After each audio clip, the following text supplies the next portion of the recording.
Hello, my dear students. In today's lesson, I'm going to talk about the evaluative classification of translation and educate and equivalent translation. For example, translation theories have long disputed the interrelation of the two terms. Commissar considers them to denote non-identical but closely related notions. He claims that educate translation is broader in meaning than equivalent translation. So 1 minute, please. Translation, adequate translation is good translation as it provides communication in full. Equivalent translation is a translation providing the semantic identity of the target and the source texts. Two texts may be equivalent in meaning, but not adequate. For example, Никита грозил, покажу тебе Кузькину мать. Nikita's written it. I'll put the peel of God into you. The Russian sentence is low colloquial, whereas the English one.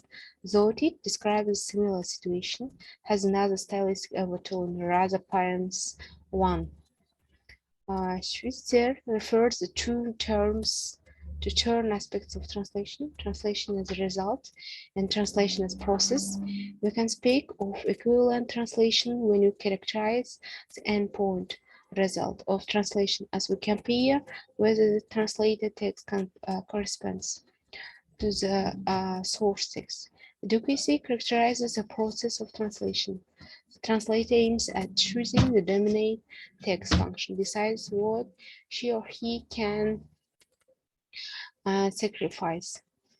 Thus, adequate translation is the translation corresponding to the communicative solution.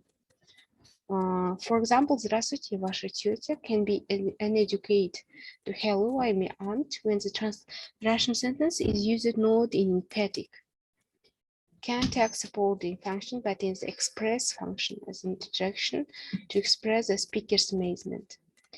Close to the understanding of translation adequacy is Nidi's concept of dynamic equivalence, aimed at complete naturalness of expression, and trying to relate the receptor to nodes of behavior relevant within the context of his own culture.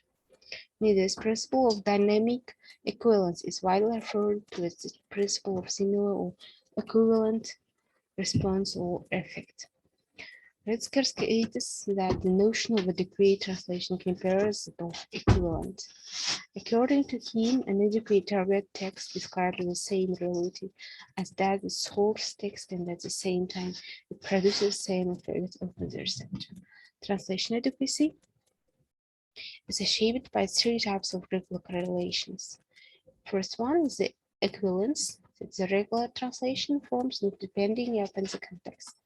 They include geographical names, proper names from the Pacific Ocean, Тихий океан, China country, Chai country, hydrogen, водород. Analogous or variable contextual correspondence when the target language possesses several words to express the same meaning of the source language. Soldier, солдат, рядовой, военнослужащий, военный. Да? Transformations or adequate substitutions. She cooks a hot meal in the evening. На ужин она всегда готовит горячее. So, thank you for attention. Goodbye.